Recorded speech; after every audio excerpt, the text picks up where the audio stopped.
Cecilia. Vamos a empezar y los demás se vayan incorporando poco a poco. Bueno, esta es, ustedes saben, la tercera actividad del Colegio Mexiquense para festejar sus primeros 25 años. Nosotros, el Seminario Instituciones, Sociedad Civil y Políticas Públicas, hemos organizado estas dos actividades de hoy y mañana que pretenden discutir mucho, pensar mucho, que hablemos mucho sobre la relación de las instituciones y desarrollo, cosa que nos importa mucho a los del seminario, al colegio, a los invitados que están aquí, por eso están aquí. Voy a dar la palabra al secretario general del colegio, el maestro José Antonio Álvarez Lobato. Gracias, sean ustedes bienvenidos a las instalaciones de Sinacantepec del Colegio Mexiquense. Damos la bienvenida a nuestro presidium el día de hoy, a la doctora Nuria Kun, muchísimas gracias por acompañarnos esta mañana. Al doctor Mario Chimoli, muchas gracias también igualmente por acompañarnos. A un gran amigo del colegio, al doctor Enrique Cabrero, muchísimas gracias, sea usted bienvenido. Y a la doctora Cecilia Cadena, quien organiza este Seminario Internacional de Instituciones y Desarrollo. Como bien lo decía Ceci hace unos segundos, cumplimos el 1 de octubre de este año 25 años de la fundación del Colegio Mexiquense y lo celebramos con lo que mejor sabemos hacer, con actividad académica. Tenemos un programa editorial conmemorativo, tenemos esta serie de encuentros académicos de muy alto nivel que han tenido una gran resonancia. El día de ayer tuvimos un evento de uno de nuestros seminarios, comenzaron a partir del día 11 de agosto y nos da mucho gusto que la presencia del colegio, no solamente para festejar estos 25 años de fundación del colegio, sino para tener una mayor presencia, primero en nuestro entorno más cercano.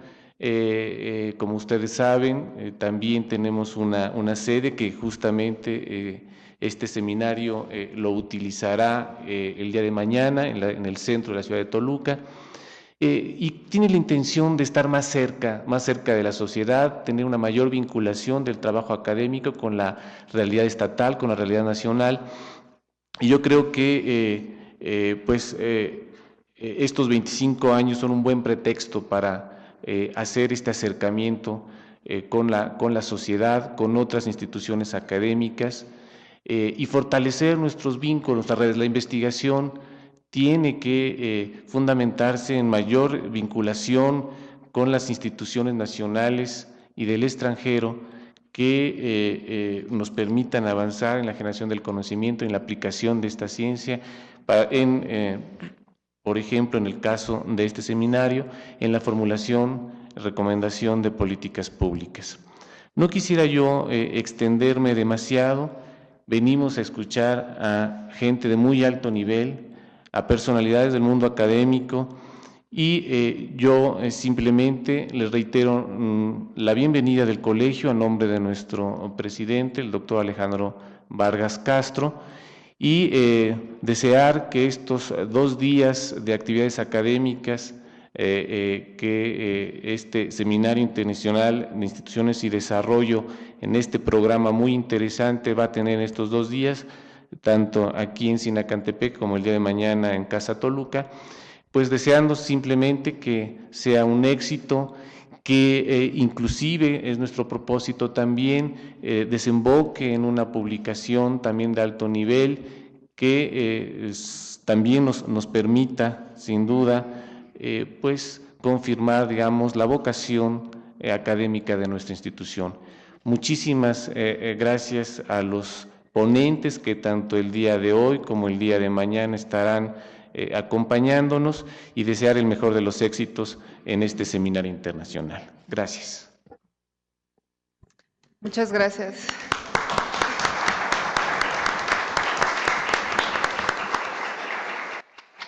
Bueno, como ya lo dijo el maestro José Antonio, ya todos tenemos ganas de escuchar a nuestros invitados. Solamente quiero dos cosas comentar. La primera, bueno, ofrecer unas disculpas muy sentidas del doctor Alejandro Vargas, quien por razones muy poderosas no puede estar aquí, pero estoy segura que él desearía estar con nosotros. Él les ofrece disculpas a todos. Y la segunda cosa es respecto al programa. Ustedes tienen ahí el programa, tienen las conferencias magistrales de hoy. Hay dos precisiones que quisiera hacer. La primera, el doctor Isaac Katz, quien tenía que ser el comentarista de la conferencia del doctor Mario Chimoli, por desgracia para él y para nosotros, más para él, tuvo un accidente el sábado y no va a poder acompañarnos. Y la segunda es el doctor Jaime Ross, que está también por ahí en algún lugar de la Ciudad de México y que se incorporará con nosotros un poco más tarde. Bueno, dicho esto, vamos entonces ahora sí a empezar a escuchar a nuestros invitados. La primera conferencia estará a cargo de la doctora Nuria Cunil Grau. La doctora Nuria Cunil es doctora en Ciencias Sociales y licenciada en Ciencias Políticas y Administrativas, perdón. Ella fue funcionaria internacional por más de 20 años en el Centro Latinoamericano de Administración para el Desarrollo, el CLAD. Actualmente es asesora especial del CLAD, editora en jefe de la revista Reforma y Democracia de esa institución, consultora internacional de diversas agencias multilaterales, académica asociada de la Escuela de Salud Pública de la Universidad de Chile y profesora invitada de diversos programas de doctorado y magíster en universidades chilenas y de otros países. Fue corredactora de la Carta Iberoamericana de Participación Ciudadana en la Gestión Pública, aprobada por la 11 Conferencia Iberoamericana de Ministros de Administración Pública y Reforma del Estado en Lisboa en 2009. Es también integrante del equipo internacional de expertos encargados de redactar un documento para orientar los debates de la 21 Cumbre Iberoamericana de Jefes de Estado y de Gobierno sobre el tema Transformaciones del Estado para el Desarrollo, por encargo de la CEGIP España, y lo tiene en preparación. Bueno, como ella no quiere que hable mucho de ella, vamos a cederle la palabra. Gracias por haber venido.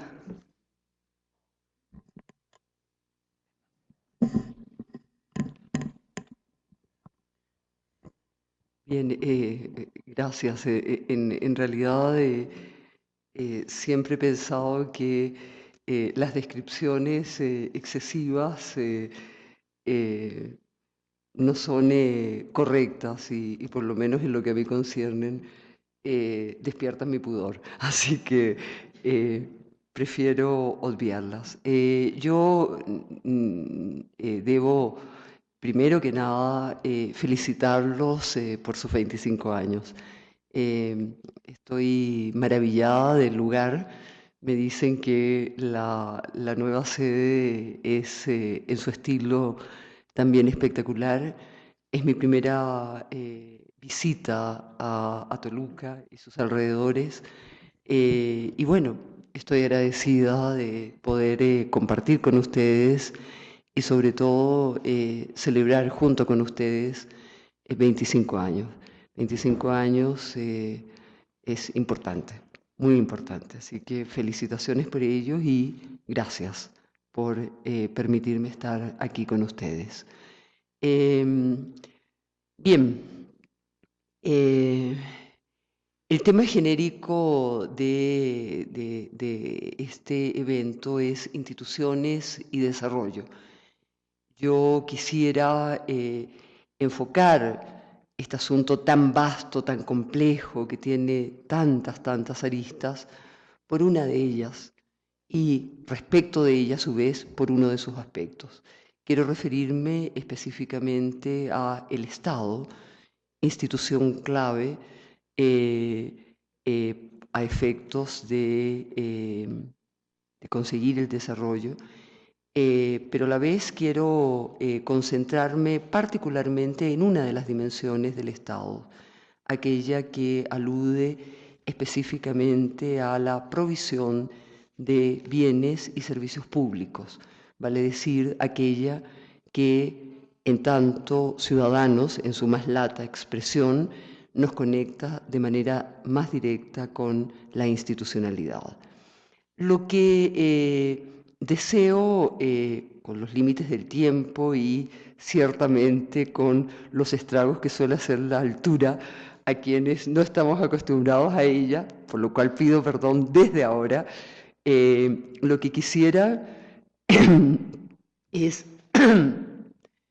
perdón, es tratar de enunciar algo que está en el aire, pero que probablemente requiere mucho más aún de nuestra reflexión, de nuestra consideración en tanto académicos y en tanto ciudadanos y ciudadanos.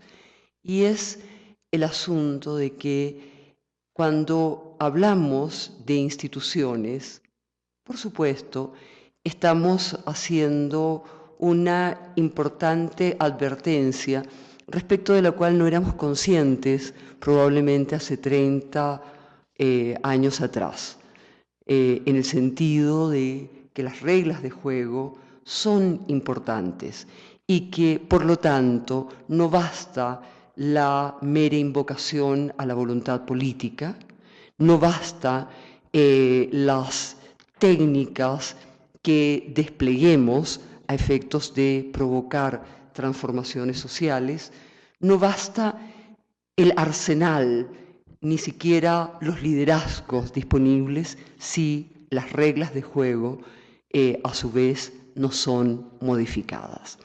Eso ciertamente es un aprendizaje que a estas alturas ya ha llegado para quedarse.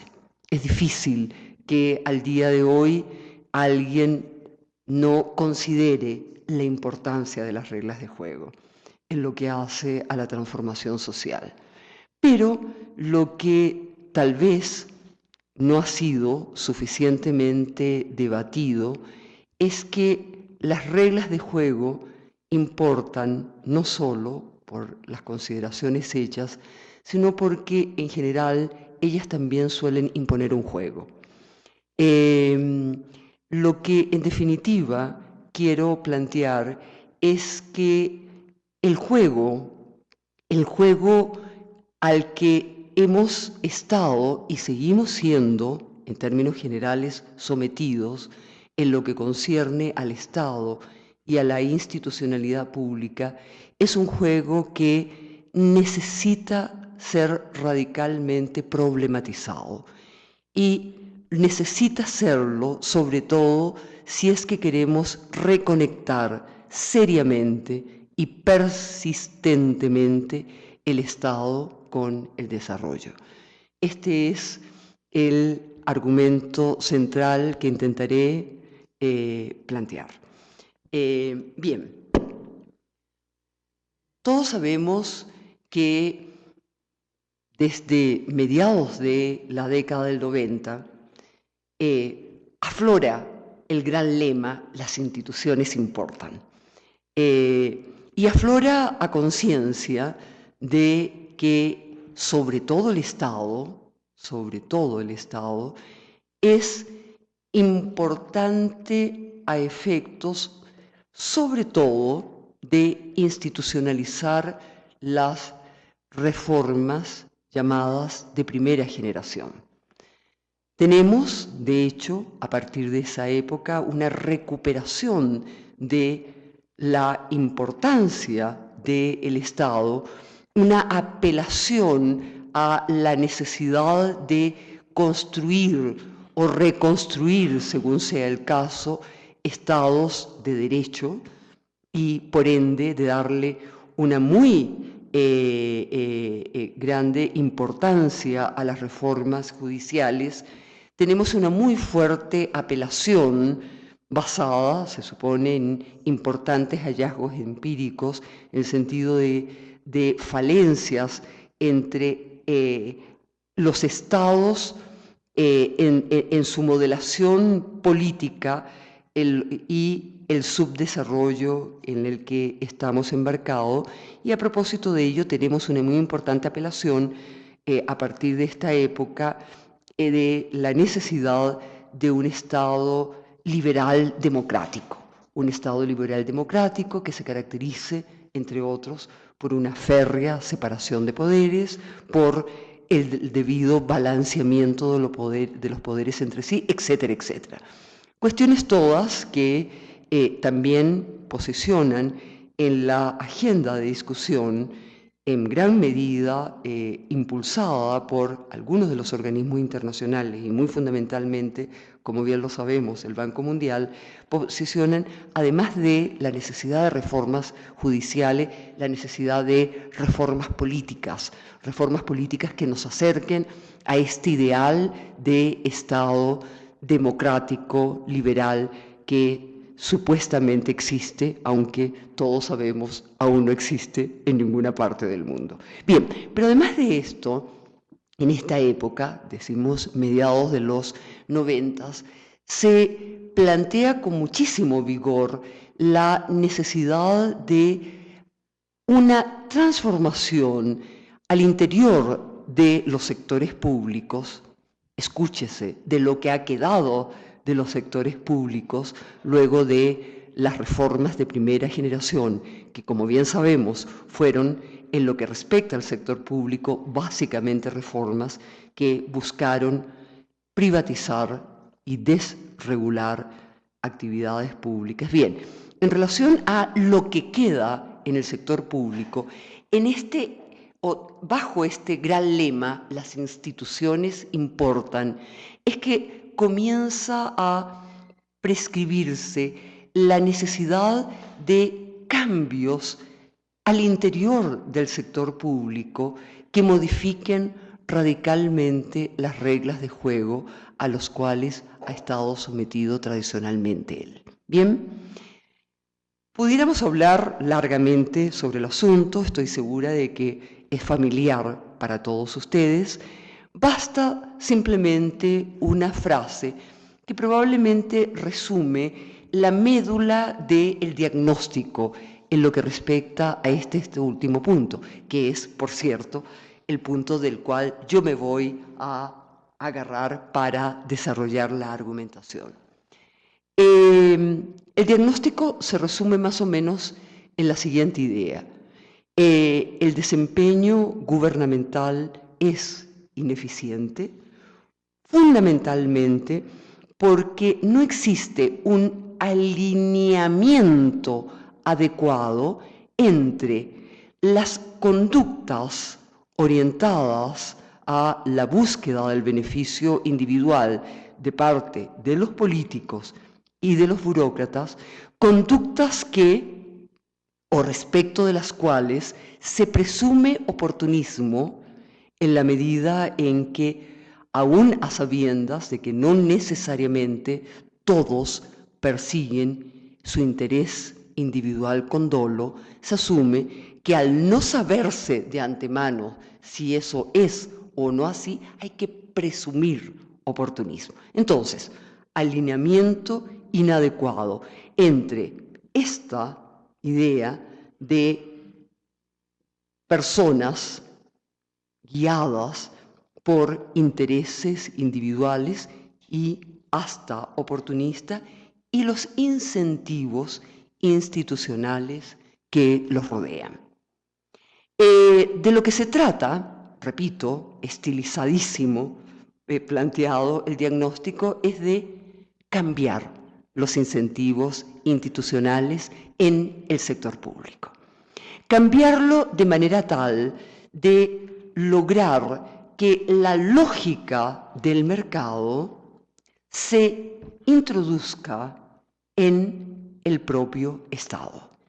Los incentivos institucionales propuestos, las reglas de juego a construir, significan fundamentalmente eso. Significan, en definitiva, lograr que el Estado se comporte como el mercado y rodear a los burócratas de incentivos que conduzcan a que su acción se oriente a la eficiencia y a la responsabilidad. Sabemos que, por lo menos, parte de los mentores de tales prescripciones de manera explícita reconocen que las reformas emprendidas bajo este manto son reformas fundamentalmente políticas. Reformas políticas porque buscan alterar los balances de poder. Si leemos, de hecho, algunos de los escritos, y voy a hablar con más frecuencia probablemente de lo querido del Banco Mundial, si leemos algunas de sus obras, vemos que lo dice expresamente. Las reformas institucionales son reformas políticas. Y lo son, reitero, porque buscan alterar los balances de poder. Los buscan alterar, este es el predicado, en favor de otorgar poder a nosotros. Nosotros nominados en tanto clientes. Nominados en tanto clientes para connotar la idea de que nosotros no somos ya ante el Estado y ante los proveedores de servicio meros receptores de servicio, sino que podemos y debemos, y eso hace parte de los incentivos institucionales nuevos, debemos y podemos ejercer nuestro poder en tanto clientes, sí, directamente sobre los proveedores de los servicios. Voz de un lado, salida de otro lado y, en tercer lugar, involucramiento directo en la gestión de determinados servicios, fundamentalmente en tanto comunidades o destinatarios, son las prescripciones en este sentido. Bien, el punto hasta aquí es que este tipo de predicamentos tiene dos tipos de efectos concatenados entre sí, que son los que, cuando los analizamos, nos muestran que las instituciones creadas no son neutras, que el juego importa y que, en tanto tal, nos hablan de la necesidad de cambiar el juego mismo. Bien, creo que hay muchas maneras de abordar el asunto de los efectos y muchos de ellos ya casi constituyen lugares comunes a nuestros efectos. Me quiero referir a dos bloques de efectos que, como digo, están concatenados entre sí. Un primer bloque que alude a un evidente pérdida de peso y de poder, de peso cuantitativo y de poder, por lo tanto, de peso cualitativo, de los tres entes, no son entes, de los tres vértices del triángulo que conforman o que han conformado la institucionalidad pública: el Estado, la ciudadanía y el personal público. El primer planteamiento es precisamente este. Se ha producido de una manera dramática una pérdida de peso y de poder de cada uno de ellos, del Estado, de un lado, de la administración sobre la administración, de la ciudadanía sobre la administración pública y del personal público, es decir, de quienes trabajan o trabajamos al interior de las administraciones públicas, cualquiera sea el nivel invocado, nacional o subnacional. Bien, el Estado. Aquí nada nuevo bajo el sol. Precisamente los planteamientos que se hacen buscan efectivamente, y a eso en gran parte alude el cambio en los balances de poder, reducir el papel del Estado en el sector público y con ello reducir su poder. Fíjense, reducir el papel del Estado en el propio sector público y por ende reducir su poder. Asunto proclamado y asunto en gran medida logrado.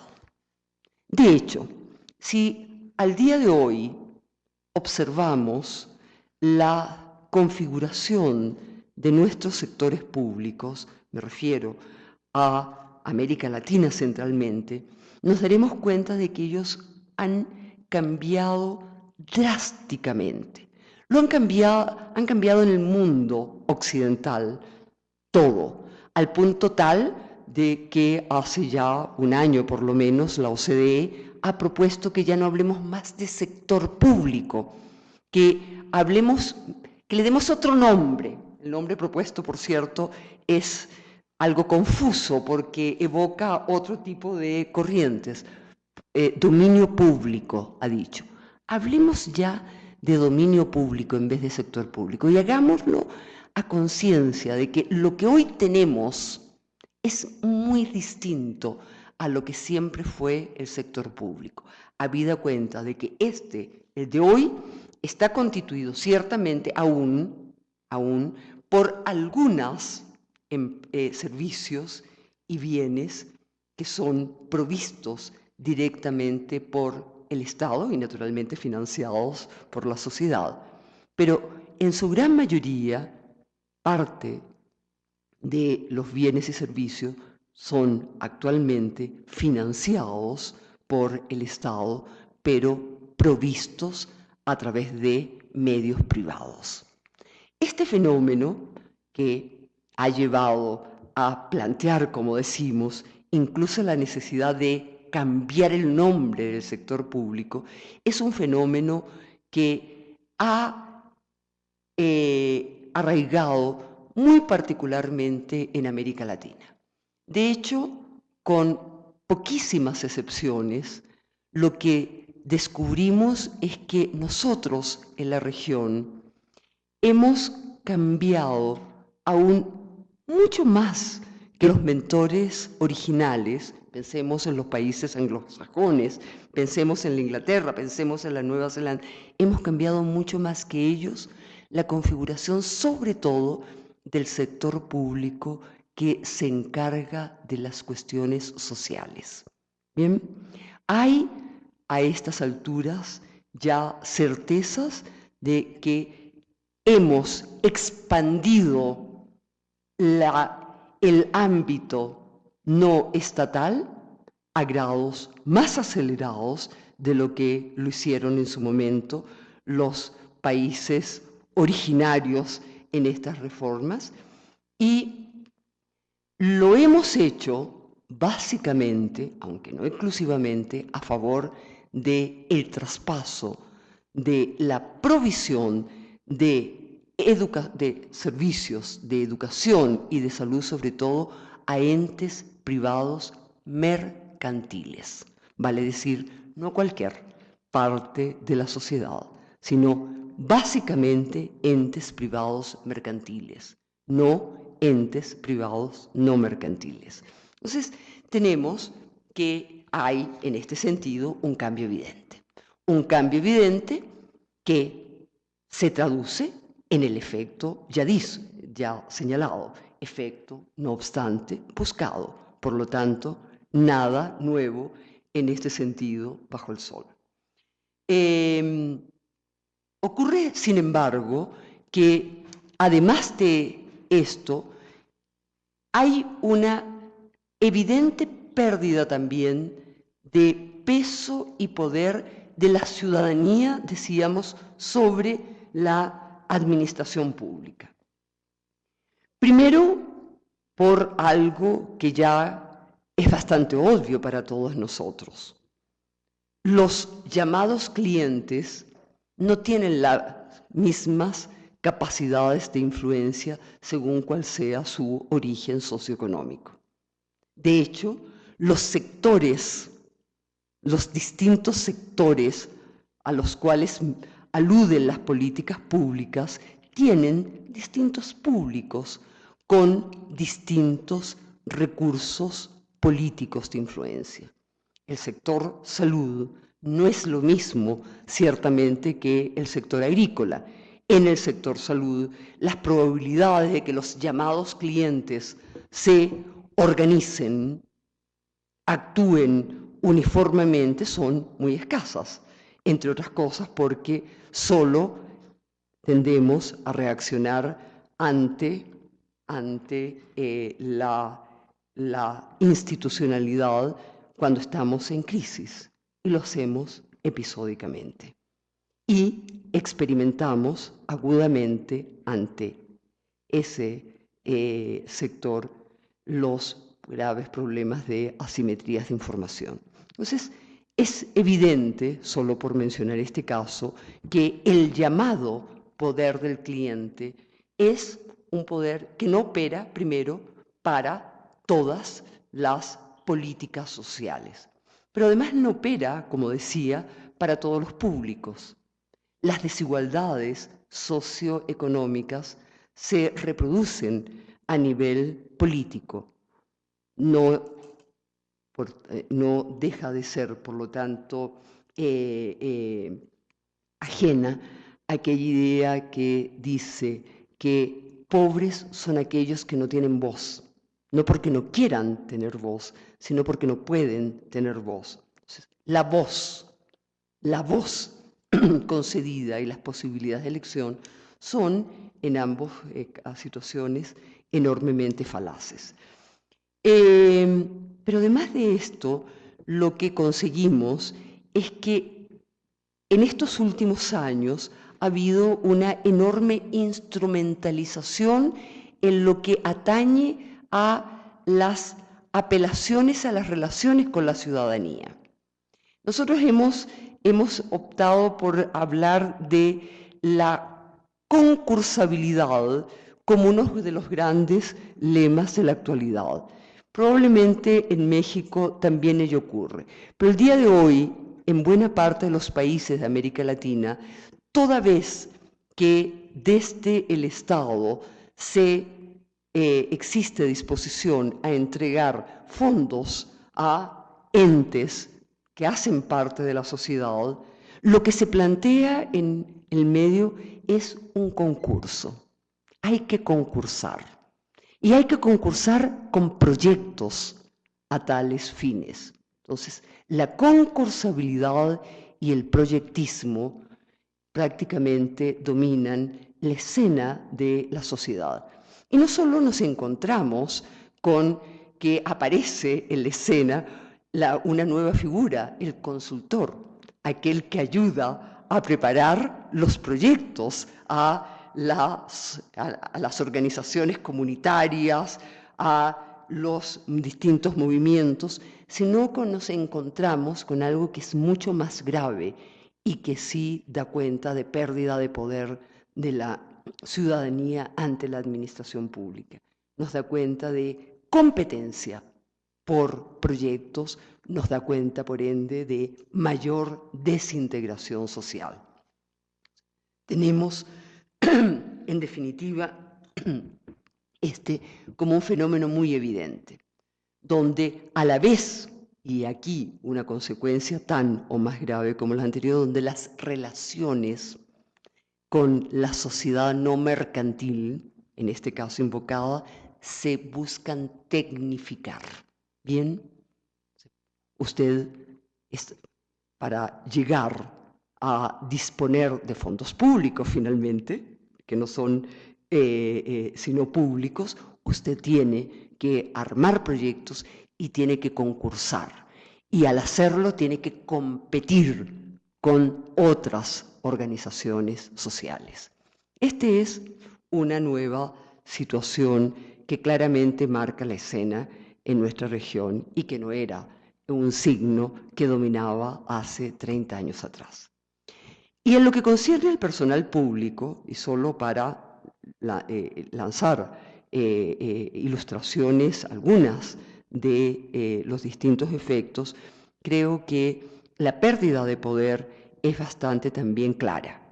Hay una evidente precarización del empleo público, hay, además de eso, una muy evidente desigualdad al interior del empleo público, al punto tal que si probablemente midiésemos la desigualdad con el coeficiente de Gini, descubriríamos de que ella es tan o más alta que la de nuestros propios países.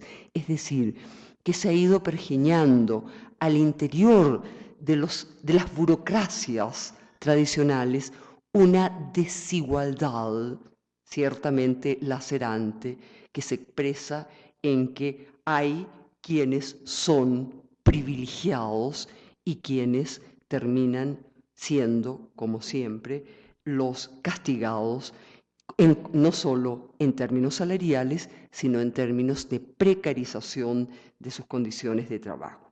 Ello, como lo sabemos, ha implicado una muy profunda erosión del ethos público, en definitiva, de aquel enganche que hacía que quienes optáramos por el servicio público lo hiciéramos, en definitiva, por el valor que le concedimos a lo público.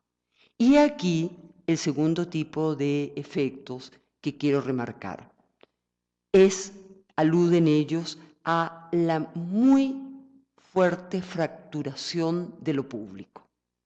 En definitiva, la pérdida de poder del Estado en cuanto tal, en lo que hace a la provisión, a lo menos que es el aspecto que estamos viendo, de servicios públicos. La pérdida de poder de la ciudadanía en lo que hace a su influencia sobre ellos.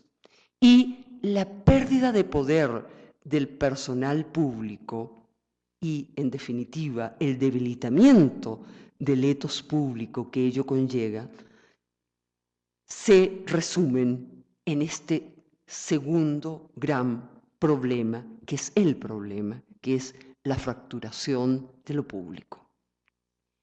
La fracturación de lo público se expresa en muchas cosas que, en definitiva, de lo que nos dan cuenta es de que los avances que se exhiben y de los cuales algunos, por cierto, somos beneficiarios, como, por ejemplo, mejor trato en algunas oficinas, trámites más expeditos en otras, posibilidad de recurrir a través de Internet a un trámite para resolverlo directamente.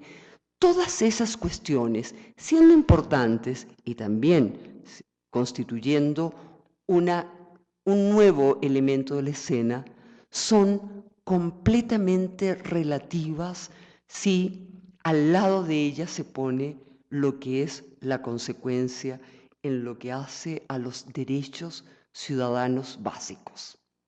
La fracturación de lo público, en nuestra perspectiva, se expresa centralmente en esto.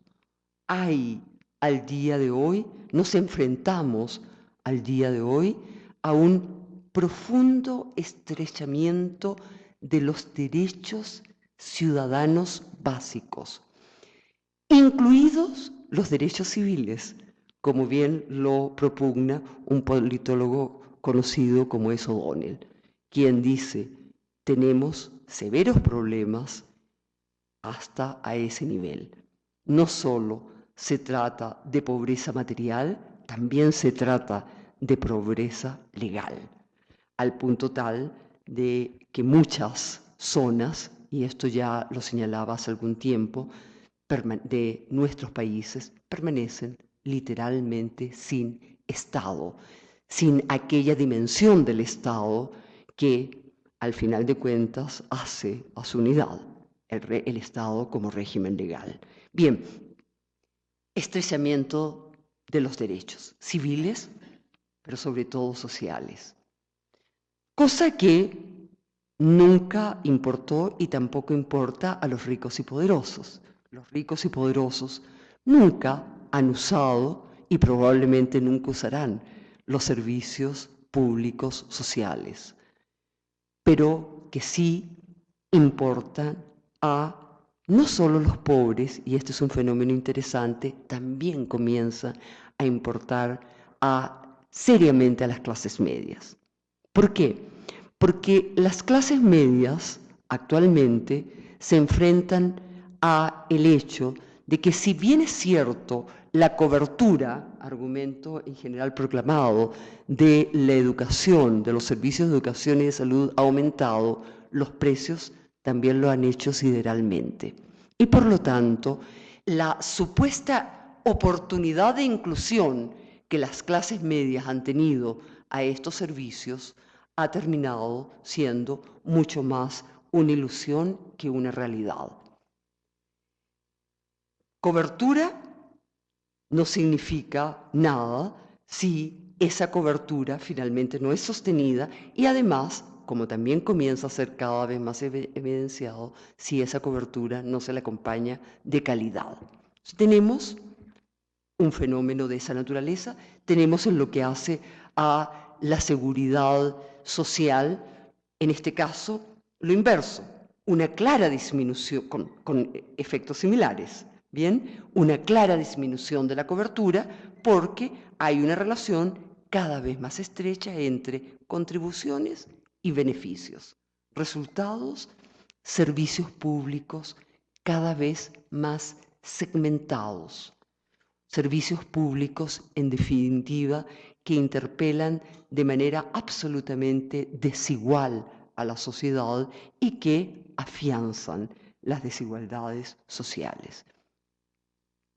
Pero además de eso, como que si eso fuese poco, la fracturación de lo público al día de hoy se expresa en una arquitectura social guiada o signada, más que guiada, signada por la competencia destructiva y el individualismo. La competencia destructiva y el individualismo ha sido sembrada al interior del Estado.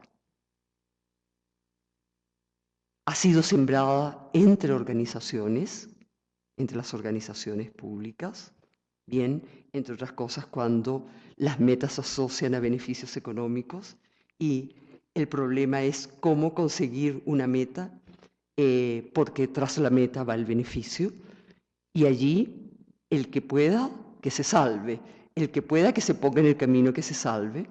Entonces, competencia destructiva entre organizaciones, competencia destructiva entre niveles gubernamentales, pero además, como lo hemos insinuado, competencia destructiva dentro de la sociedad sembrada y, de paso, una pérdida de solidaridad en lo que hace, entre otras cosas, al compromiso social con el financiamiento de aquellos bienes y servicios que son para, a lo menos, quienes necesitan de ellos.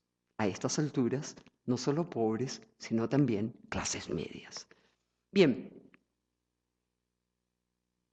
en suma, un ámbito público fracturado con estas características no únicas, pero ciertamente centrales, derechos de la ciudadanía cercenados, una arquitectura social impregnada por estos valores que, si lo colocamos al lado de las demandas, ciertamente no llegan a juntarse.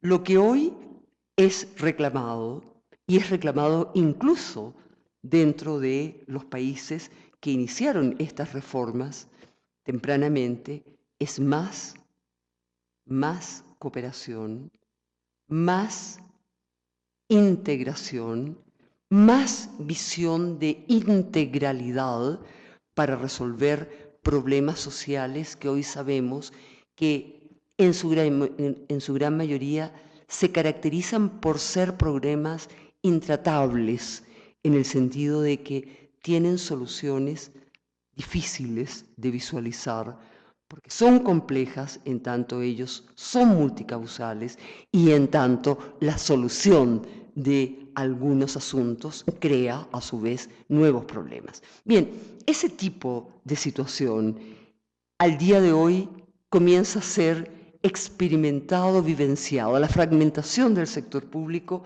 comienza a molestar y ustedes consiguen que en Australia o en Nueva Zelanda ya se comienza a hablar de esto, de los problemas perversos, los wicked problems, y se comienza cada vez más a hablar de la necesidad de una gestión de las interdependencias, de la necesidad de volver al centro, la necesidad de lograr que exista un centro de manera tal de poderle dar más coherencia al conjunto, así como también comenzamos a escuchar apelaciones a la necesidad de enfoques integrales para los problemas que hoy enfrentamos. Está ciertamente entonces un conjunto de problemas que no pueden ser resueltos con este tipo de situación que hemos creado, y menos puede resolver aquello que en definitiva da sentido a el Estado. Construcción de ciudadanía. El Estado, este Estado, que ya no es más el Estado que conocimos, y la ciudadanía que se ha configurado en sí, en su relación, por cierto, además, no pueden en tales circunstancias lograr la reconexión con el desarrollo. Por eso es que, en suma, hoy lo que se plantea es que las instituciones no son neutras. Las instituciones hay que problematizar sobre ellas, y esto implica pensar no solo en las reglas, sino también en el juego. El juego que aparece reclamado, y permítanme solamente lanzar algunas cuestiones al respecto, el juego que aparece reclamado a este respecto, ciertamente hay muchos otros temas más en el aire, alude a un cambio radical de la lógica del mercado por la lógica de la ciudadanía. Y esto pasa no solo por meras invocaciones a la participación ciudadana, ni siquiera a introducir, asociado con ella, mayor deliberación en el diseño de las políticas y mayor accountability o responsabilización en su ejecución. No pasa solo por eso. Y no pasa solo por eso porque precisamente el juego que ha sido construido ha sido un juego mucho más abarcador y por lo tanto que requiere respuestas también mucho más abarcadoras que las que desde enfoques alternativos como los neopúblicos o incluso algunos enfoques de la gobernanza hoy son erigidos como respuestas para embatir. Nuestra modesta posición es que necesitamos miradas más fuertes, más comprensivas, reitero, porque el juego instalado así lo demanda.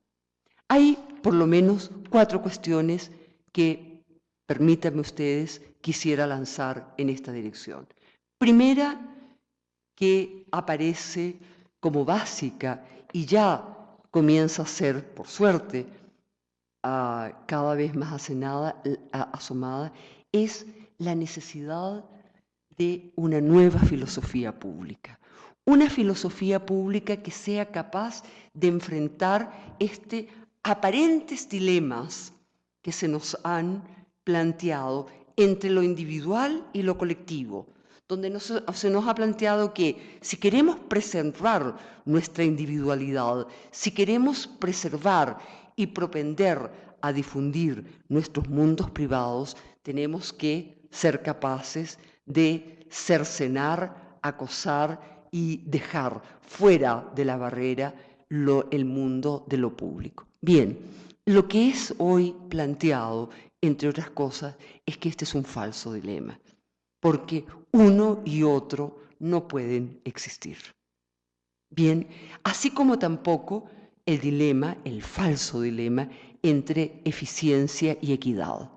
Tras la búsqueda de la eficiencia, así se nos ha llevado a asentar de que existe un dilema con la equidad, sobre todo por la supuesta erosión a los incentivos que la búsqueda de equidad puede lograr. Este es el planteo. Y este es uno de los planteos que en estos momentos quienes se han propuesto profundizar en las raíces del problema dicen que tenemos que revisar. Tenemos que, en definitiva, revisar esto buscando crear un nuevo fundamento normativo a la administración pública, vale decir, nuevos propósitos y nuevos valores que se correspondan ciertamente con lo que es hoy la política, que no es la misma política de hace 30 o 40 años, y que se correspondan con lo que es hoy la sociedad y la ciudadanía, que no es lo mismo tampoco que hace 30 o 40 años.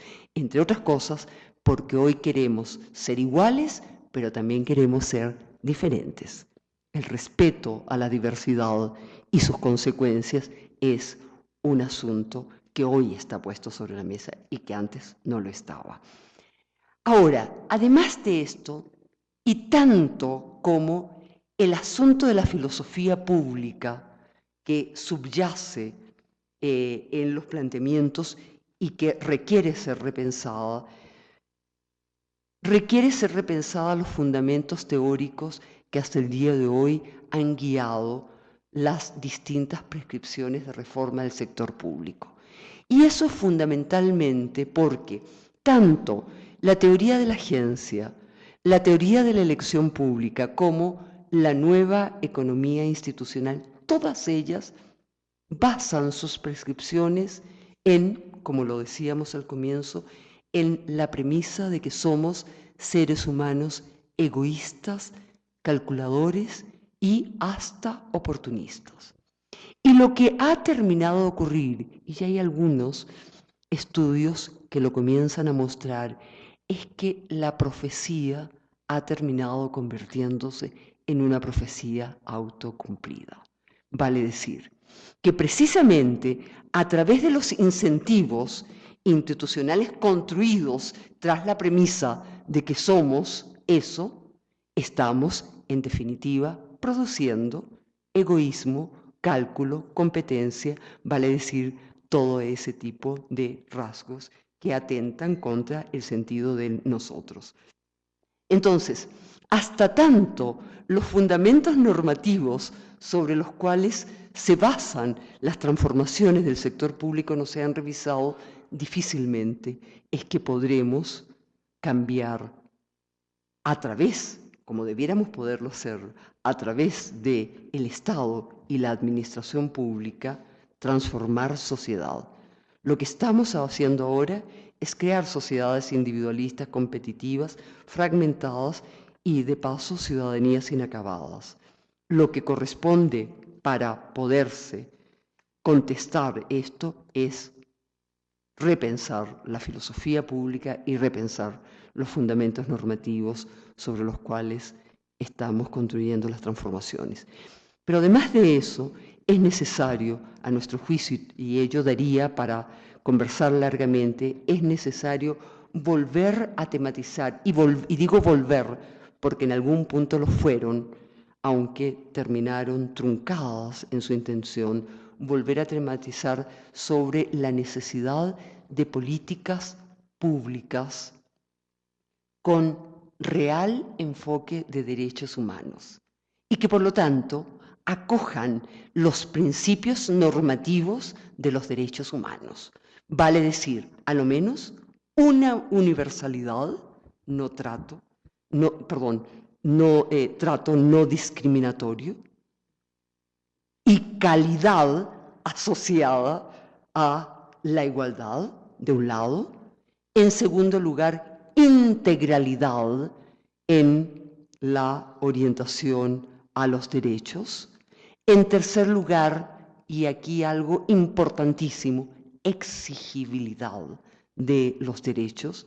Los derechos ciudadanos suponen obligaciones de parte de otros.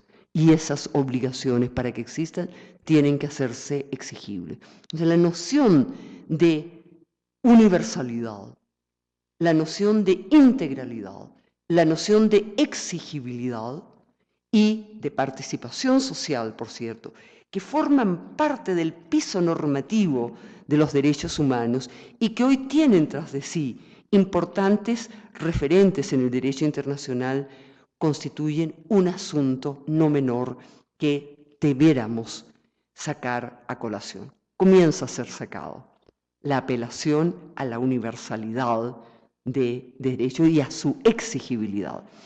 Pero esta tarea, por eso es que el juego es más complicado, no resultará posible hasta tanto no retomemos el compromiso social con la construcción pública de estas políticas. Hoy sabemos que los principales obstáculos a el debido financiamiento y sobre todo al equitativo financiamiento de los servicios públicos, los obstáculos no son de orden económico, son de orden político. Y son básicamente de orden político porque la tributación también es profundamente regresiva y por ende inequitativa, produce inequidad. Y si a esto le ligamos de que hoy es privilegiado el pago de bolsillo, tenemos que cobrar, si somos servicios públicos, por los servicios públicos, porque eso se supone que hace más consciente al cliente de su poder. Entonces, ¿qué tenemos? Tenemos de un lado una clara desvalorización de la función de los tributos propiamente progresivos y no regresivos, y tenemos de otro lado una clara reivindicación del gasto de bolsillo. Si esto no se constituye en un asunto que hace parte de la agenda social, los otros dos asuntos caerán en cascarones vacíos. Y si esto a su vez no se acompaña con una clara recuperación de la influencia política de la ciudadanía sobre la administración pública, tarea difícil porque en la experiencia que llevamos acumulado, pues lo que ha quedado demostrado es que aún en aquellas innovaciones más radicales, y pienso, por ejemplo, en los consejos de políticas creados en Brasil a nivel federal, estatal y municipal, radicales en tanto comprensivos de un lado y radicales porque intentan incidir sobre políticas. Resulta que aún en esos intentos, en tanto inmersos en un juego que no es su juego, esos intentos terminan siendo cooptados por el juego y terminan mostrándonos que el problema no es simplemente la apelación a más participación ciudadana, porque la participación puede terminar siendo una ilusión más en esas circunstancias. Y además, porque hoy sabemos que ella es una tarea tan difícil de conseguir como lo es la propia transparencia. Bien, mucho más, pero creo que ya los calcé más que suficiente. Muchas gracias.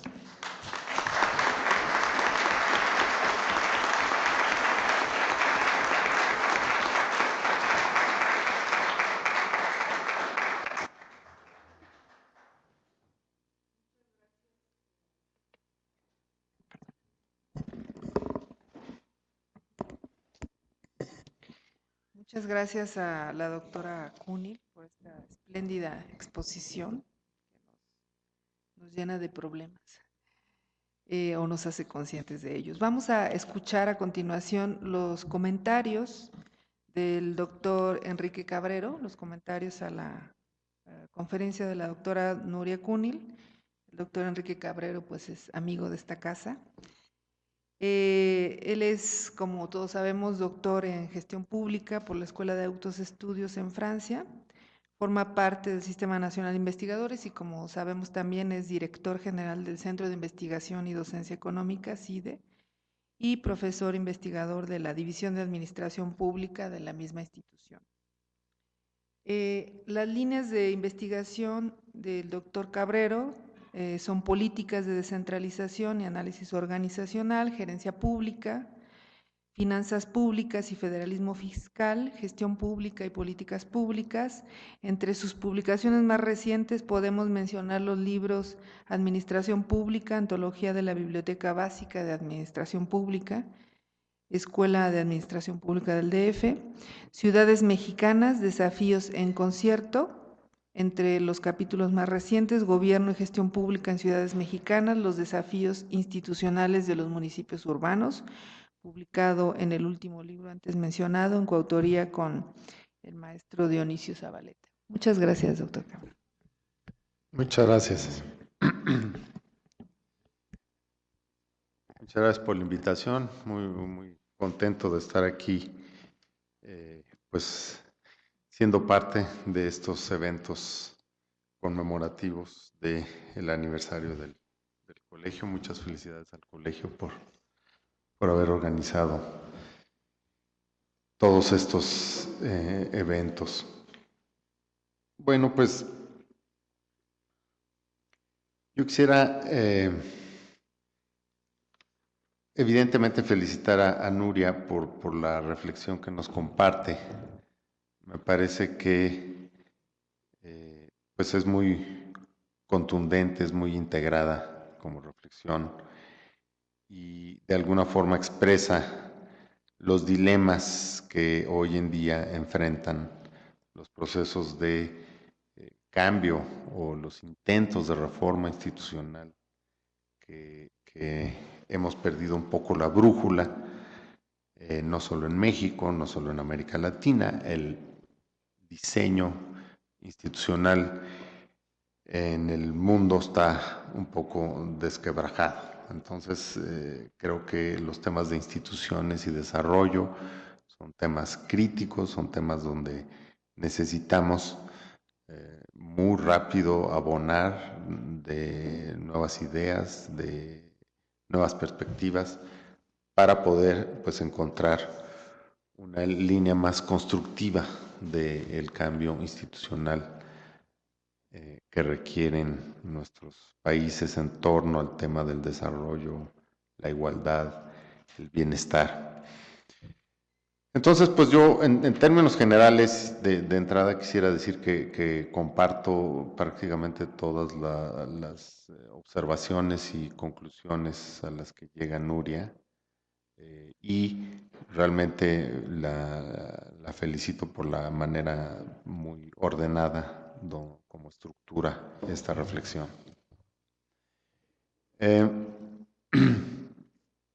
Es cierto que nos deja pues un poco pasmados, ¿no?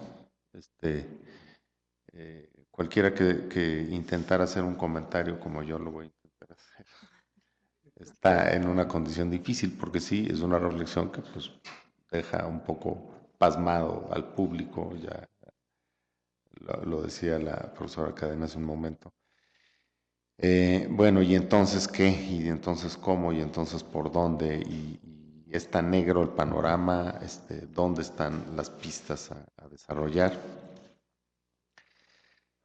Bueno, yo voy a tratar muy brevemente de hacer una recapitulación de 2 o 3 ideas que me parecen centrales de lo que planteó Nuria, para añadir algunos comentarios personales que se suman a esa reflexión y que con ello pues estoy tratando de sumarme a la mayor parte de su argumento. Y al final, pues proponer 2 o 3 pistas de reflexión que en realidad ella en un escrito que tiene sobre el mismo tema también apunta, no es tan contundente el final. Entonces, como para animarnos un poco hacia dónde nos podemos apuntar. Bueno, yo creo que en el fondo la reflexión de Nuria nos está planteando si no es necesario ya de una vez y por todas que el péndulo se mueva nuevamente hacia el Estado, pero hacia un Estado menos intervenido por estas reglas del juego del mercado, ¿sí? Entonces, en función de eso, pues las preguntas centrales es cómo recuperar los valores públicos, cómo construir una nueva filosofía de lo público. Y en esa reflexión, pues cuáles son los saldos que deja el modelo de el nuevo institucionalismo económico o la nueva gerencia pública, como voy yo a referirme pues un poco a todo el paquete, y me refiero a él como la nueva gerencia pública porque de alguna forma pues, es la expresión más instrumental de las reformas que se han venido adoptando en buena parte de los gobiernos del mundo.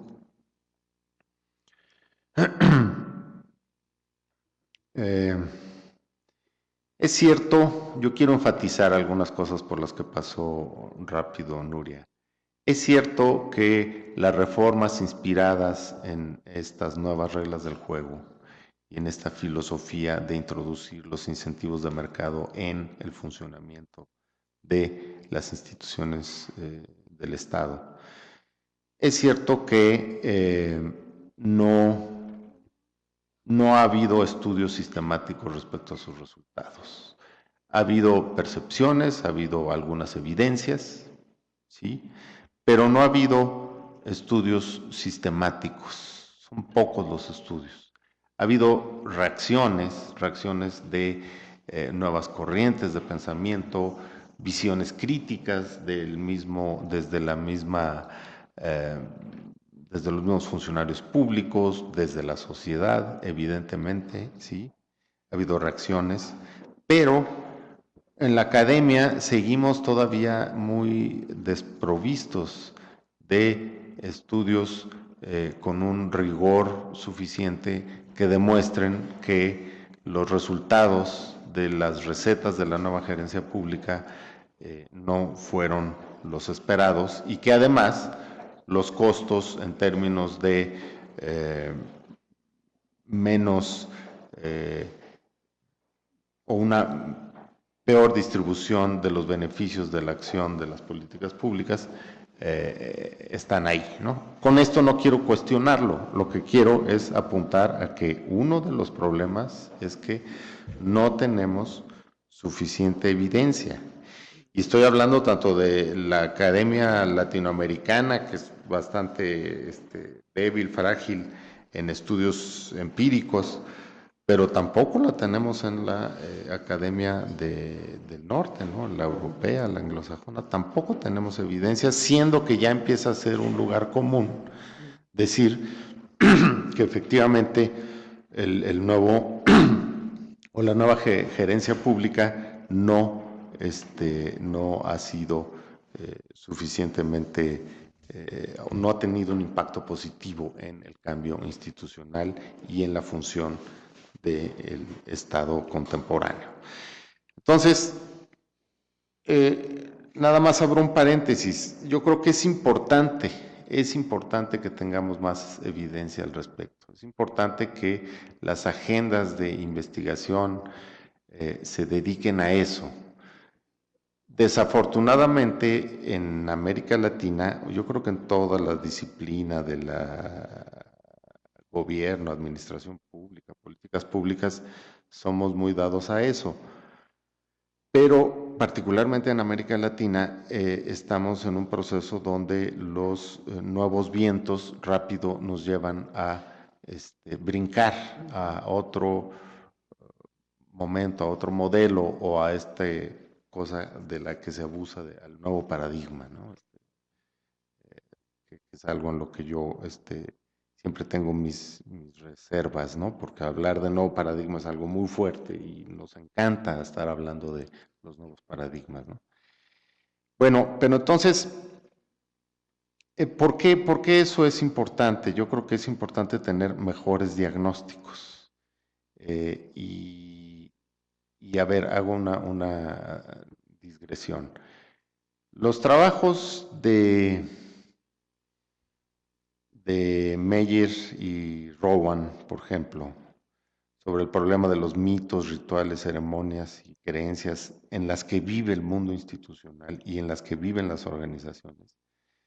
Yo creo que nos han venido dando desde hace ya un buen tiempo elementos para entender que los procesos de cambio institucional se revisten de un contenido simbólico y que la ola de reformas y cambios en conjuntos de instituciones o en conjuntos organizacionales responden en mucho a estos rituales que se van estableciendo en el medio nacional, internacional.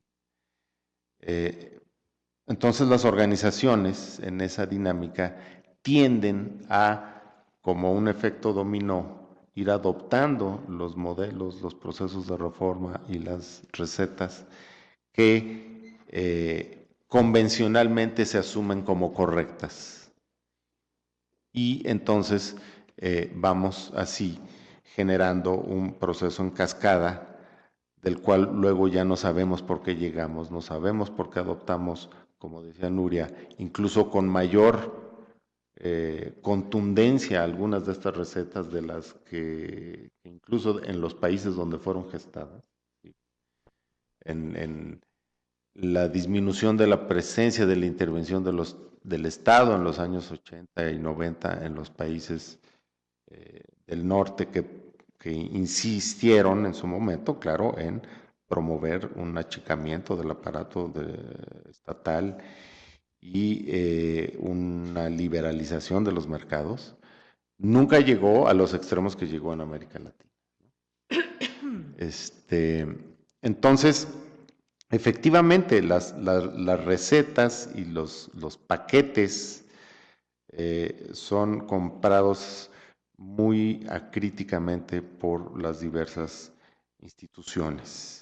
Estamos en un mundo entonces en que las instituciones, al igual que los consumidores, ¿sí?, consumen productos y los incorporan a su estilo de vida, y ya tiempo después el consumidor se puede dar cuenta que pues no le servía para nada ese producto, ¿no? Pero en el caso de las instituciones es lo mismo, y de los entramados institucionales y de las redes de instituciones. Entonces, las instituciones y las organizaciones tienden a adoptar modelos de cambio preconcebidos que ya fueron avalados simbólicamente, no porque necesariamente hayan generado los resultados deseados. Y entonces, en lo que se convierte el asunto es en adoptar los métodos correctos para inducir las reformas de gobierno y no necesariamente por transformar a los gobiernos. Es más importante el adoptar el buen método que el transformar al gobierno. Y dos ejemplos, uno de empresa privada y otro de empresa de entidades públicas, que más o menos han sido estudiados. Bueno, el caso de la certificación de calidad de las empresas, ¿no? Para las empresas es más importante tener la certificación de calidad ISO 9000 no sé cuántos, que mejorar sus sistemas de calidad. Y empezamos todos a movernos en un mundo de referentes donde lo importante es que esté certificada, no que tenga buena calidad, lo cual son dos cosas totalmente diferentes. La certificación en principio podría ayudar a que tenga mejor calidad, pero no significa que tiene más calidad. Y sin embargo, incluso empresas le exigen a sus proveedores su certificación de calidad. Entonces nos empezamos a mover en un mundo simbólico donde lo que vale es los modelos que se adoptan y no los resultados que se generan. Y lo mismo pasa si nos movemos ya al caso de las reformas de gobierno, lo mismo pasó y ha venido pasando con todas las reformas de la nueva gerencia pública, ¿no? Lo importante no es que el resultado que vaya a generar, que podría ser bueno, podría ser malo, pero lo importante no es el resultado que vaya a generar que la educación pública o las escuelas públicas, por ejemplo, adopten vouchers para los usuarios, ¿sí?, sino que el hecho de hacer esta reforma va a ser bien visto por la comunidad internacional como un país que está adoptando las reformas de vanguardia en el tema de las políticas públicas, ¿no? Entonces, ¿por qué hago énfasis en esto? Porque a mí me parece que ha sido una tras otra la historia en los países de América Latina de adoptar los paquetes de reforma, atrapados los gobiernos en esta dinámica que Meyer y Rowan describen muy bien en el ámbito institucional, de mimetizarse y de esta tendencia a ser todos iguales para ser aceptados en el club de los países que están llevando a cabo reformas interesantes. Y los resultados, bueno, y los efectos positivos o perversos de estas reformas, eso acaba siendo secundario. Lo importante es que estuvimos en el momento adecuado y que Chile, antes que ningún país, adoptó ciertas reformas en este sentido y que entonces México se convirtió en un país que ha tratado de emular algunas reformas de gobierno que ha adoptado el gobierno chileno en su momento, aunque ahora con la ola de movilizaciones, pues quién sabe si siga siendo el caso mexicano, pero bueno, claramente entonces hay dos planos. Yo lo que quiero enfatizar es que nos movemos en dos planos. En el plano de el discurso de la reforma y en el plano concreto de la reforma. Y creo que a lo que se refiere Nuria en su reflexión es justamente adoptamos el discurso de las reformas, las nuevas reglas del juego, o más bien las nuevas reglas, pero cada cambio de reglas genera diferentes juegos. Y los juegos perversos que se han generado por muchos de esta visión y de estos supuestos del comportamiento individualista, oportunista de los individuos, pues están generando efectos perversos que ella identifica claramente y que, aunque no han sido suficientemente estudiados o no tanto como debieran haber sido estudiados, pues parecen ahí estar presentes. ¿Por qué insistir en que sean estudiados? Porque el problema es que no aprendemos como estructuras institucionales de gobierno. Nos ha venido pasando lo mismo durante todo el siglo pasado y en lo que va de este siglo, y no parecen generar los países de América Latina una capacidad de aprendizaje y de innovación propia, ¿sí? Que los aleje de este juego simbólico de adoptar las recetas que internacionalmente son vistas como correctas y que entonces no pareciéramos tener como países y como inteligencia generadora de reformas en América Latina una capacidad propia. Y entonces lo más probable es que cualquier nueva reforma o cualquier nueva generación de reformas que se vaya diseñando en los próximos años, propuesta por el Banco Mundial, propuesta por diversos organismos internacionales y por los propios países líderes, bueno, pues entonces vamos a estar pues no en los 25 años, en los 35 años del Colegio Mexicano, diciendo que pues esa nueva ola de reformas también fue un fracaso y también la adoptamos mal y también nos volvimos a equivocar, ¿no? Entonces, en algún momento tenemos que ser capaces de generar aprendizajes de nuestras propias fallas. Y creo que ahí es donde tenemos un enorme déficit en América Latina. Vinculado a este asunto de las reglas y de los juegos, yo creo que hay un elemento también muy importante, y creo que hay algunos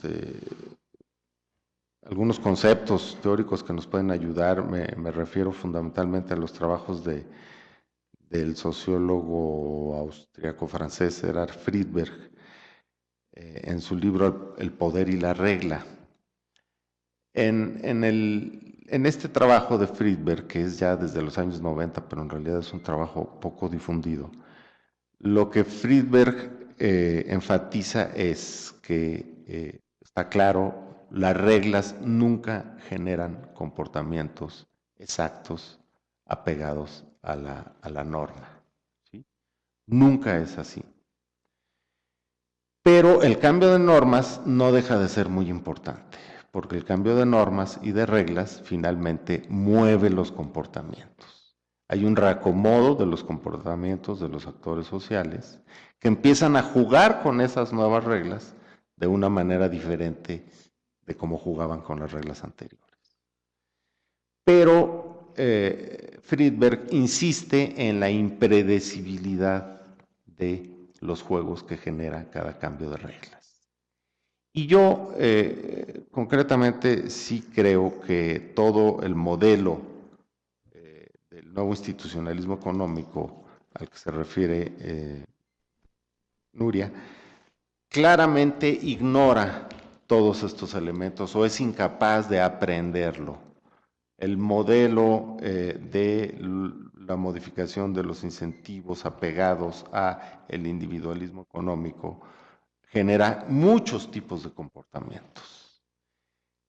En teoría genera el comportamiento de un mayor alineamiento de los comportamientos de los individuos, de tal manera que entonces es posible ser más prescriptivo y pronosticar los comportamientos de los individuos ante cambios de las reglas, pero esa visión economicista está claro que no nos ha llevado a los resultados que el modelo preveía.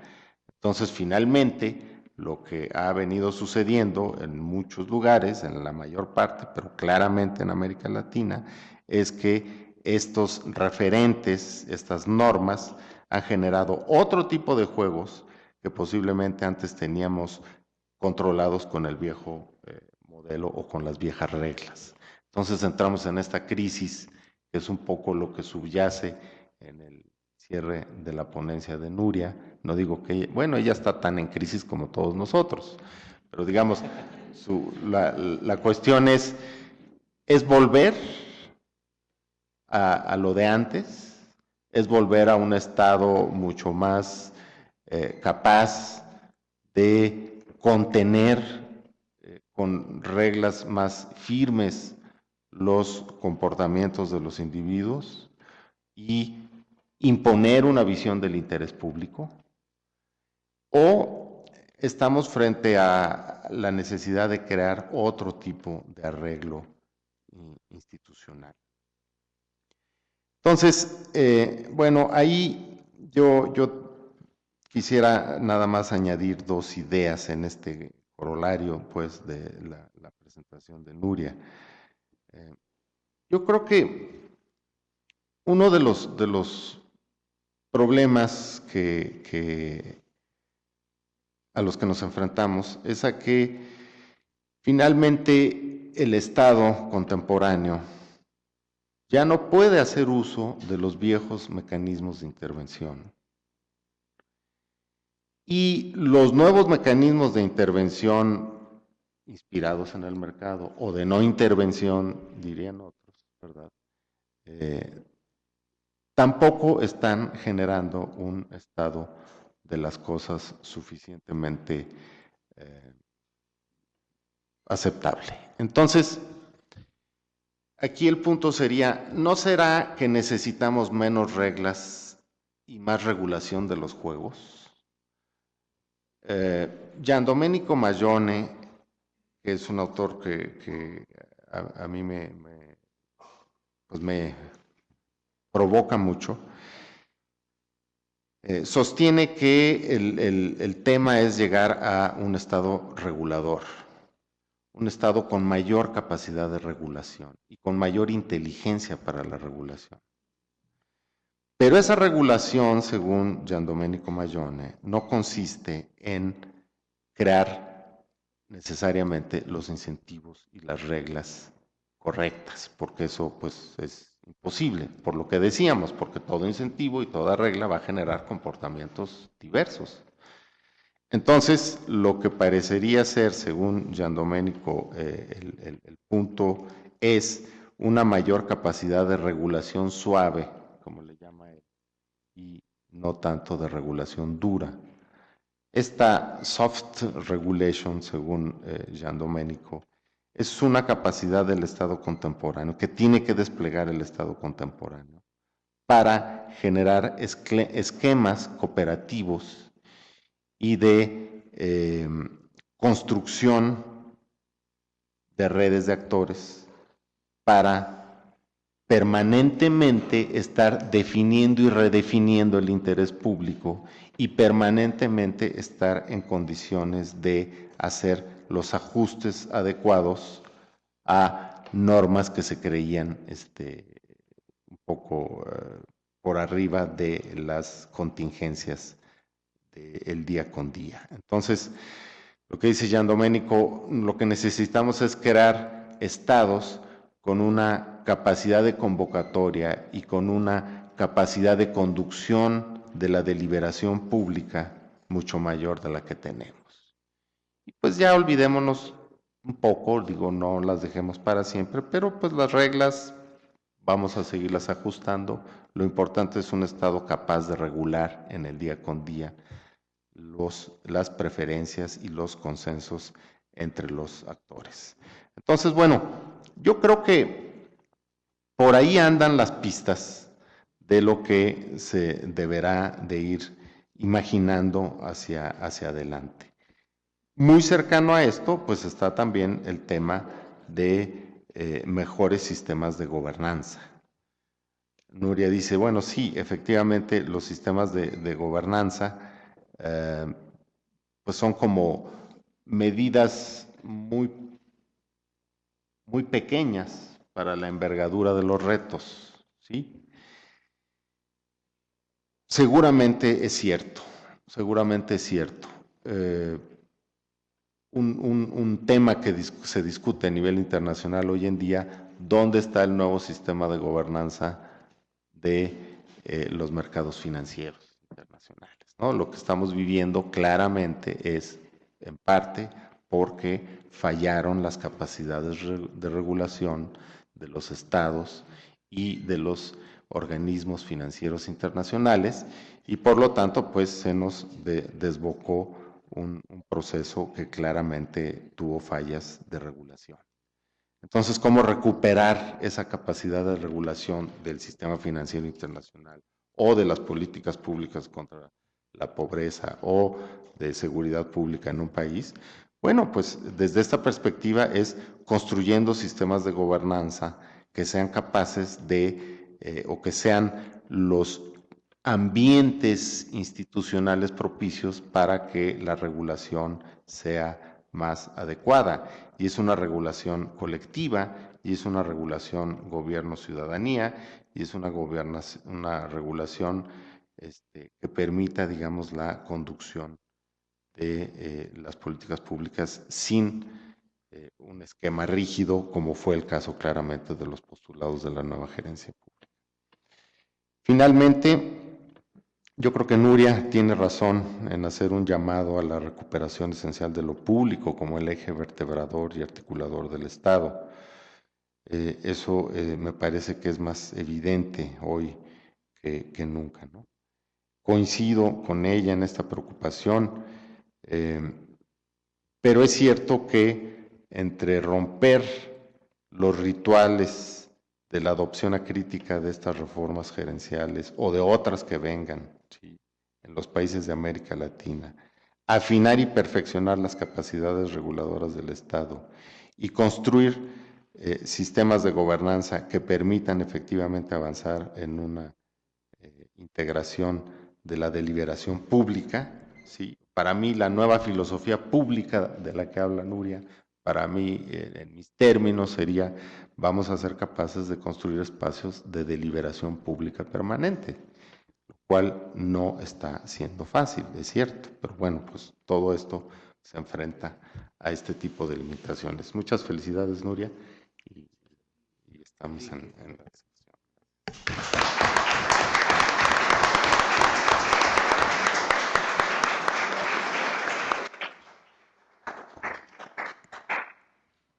Muchas gracias, doctor Cabrero. Creo que el doctor Cabrero también nos despierta muchas cosas como el Gian Domenico. Por los ajustes del programa, pienso, y por lo que se ha dicho aquí, creo que no podríamos irnos y ya. Entonces, podríamos tener un momento para unas preguntas antes de que la doctora Nuria o el doctor Cabrero o alguien de la mesa quisiera comentar algo. No sé si alguien quisiera hacer una pregunta.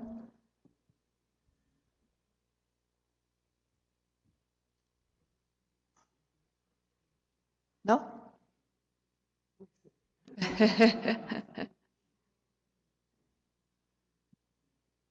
Bueno, doctora Nuria, ¿quisiera comentar algo? Bueno, me inquieta un poco que no haya ninguna pregunta. Y como siempre se dice, hay dos posibilidades. Ah, sí hubo una. Ok.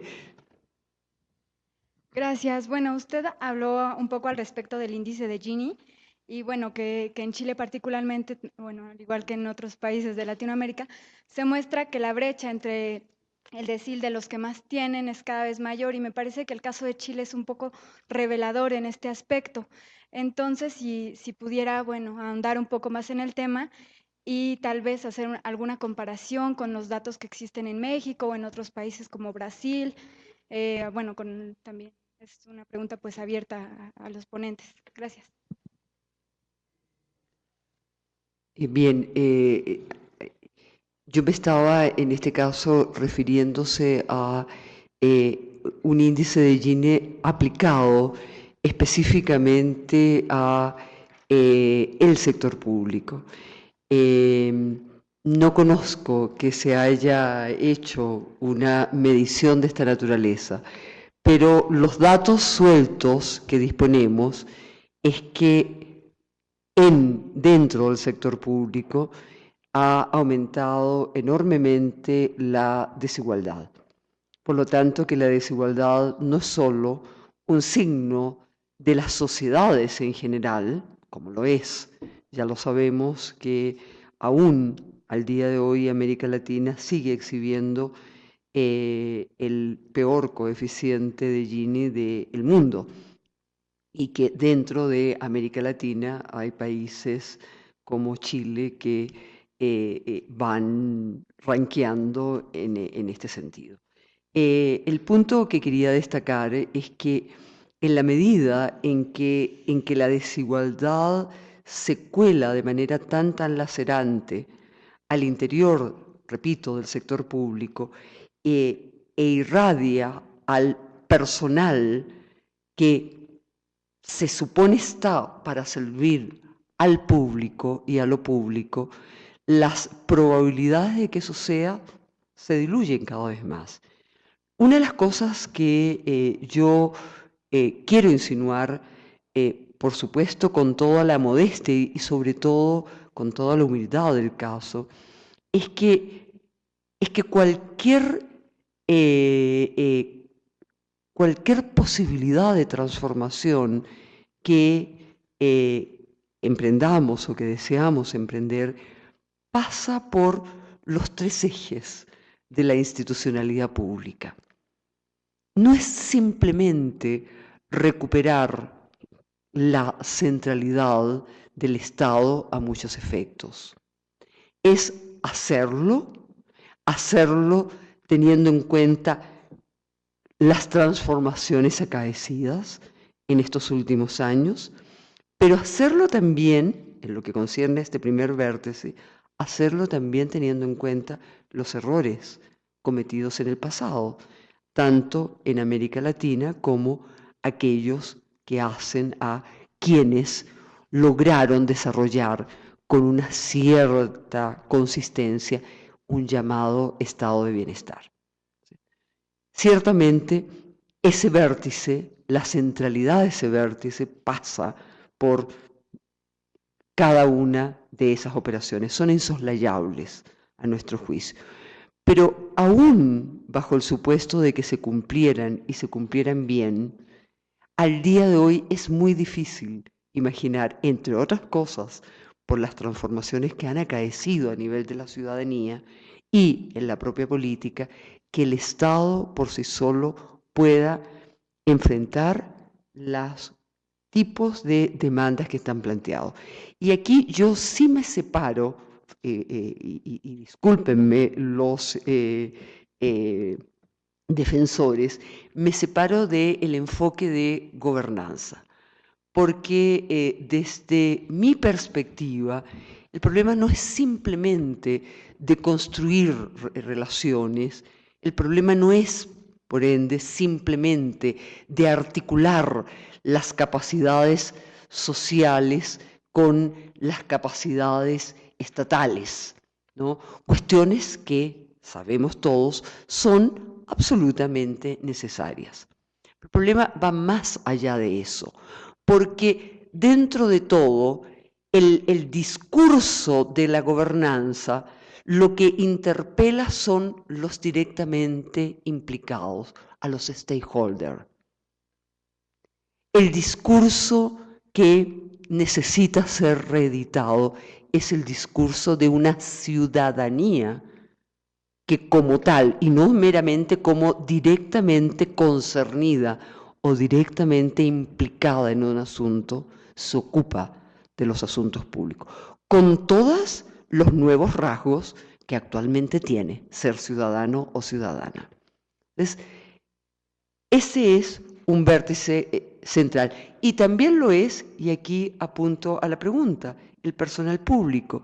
Si tenemos prácticamente todas las tareas tercerizadas, no solo las auxiliares, no solo la limpieza, o no solo la informática, sino que las que hacen al corazón de las políticas centrales, de las políticas sociales. Si las tenemos en mundos como los nuestros, donde ni siquiera se llegó jamás a construir verdadera ciudadanía social, y donde de paso tenemos ahora complejidades añadidas por los nuevos requerimientos que hace la ciudadanía.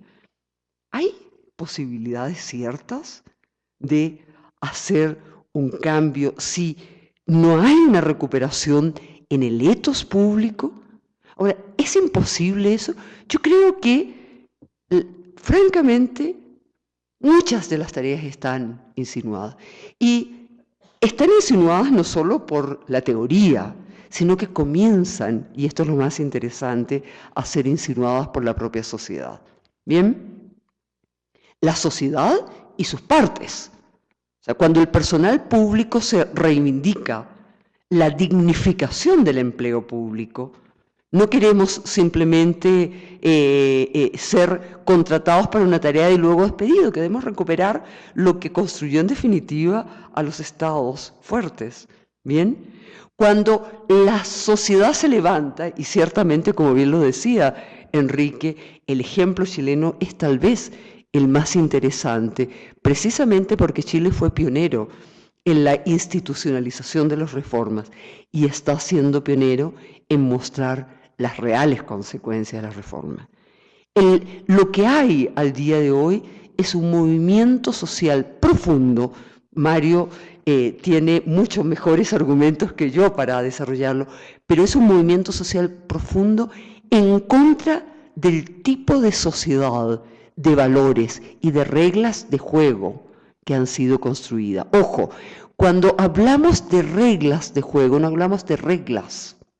No es la regla pare ante una luz roja. Son aquellas cuestiones que no llegan muchas veces a decir qué debemos hacer o no hacer, pero que llegan a conformar a través de múltiples señales, las más de las cuales no tienen la forma de una regla. Bien, a través de múltiples señales, modos, llegan a decirnos, sin hablar, qué cosas están permitidas, qué cosas están prohibidas en nuestra conducta social. Esas son las que en estos momentos comienzan a ser, por suerte, contestadas.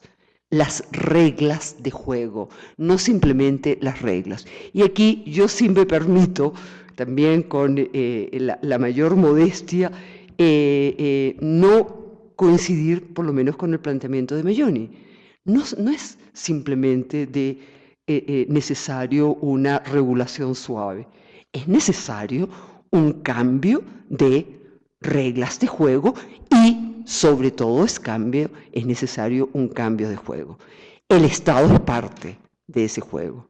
Bien, un Estado no simplemente que regula suavemente y que es capaz de invitar a los demás a deliberar. Ese es alguno de los asuntos planteados. Por lo tanto, Cecilia, yo no creo que, y de repente peco de optimista en este caso, en general no suelo hacerlo, por cierto, pero yo no creo que estemos en un punto muerto del camino, al contrario, yo creo que estamos al día de hoy mucho mejor armados, que yo hasta me atrevería a decir hasta hace 5 o 3 años atrás. Estamos mejor armados porque somos más conscientes, hay mayores señales de alarma y sobre todo porque la sociedad, aquella parte de la sociedad que hasta ahora ha quedado marginada en los hechos, por los hechos y por el derecho, ¿de acuerdo?, a ser parte del mundo, está comenzando verdaderamente a hacer sentir seriamente su voz y más allá de una mera protesta por una reivindicación puntual sobre un asunto puntual. Gracias.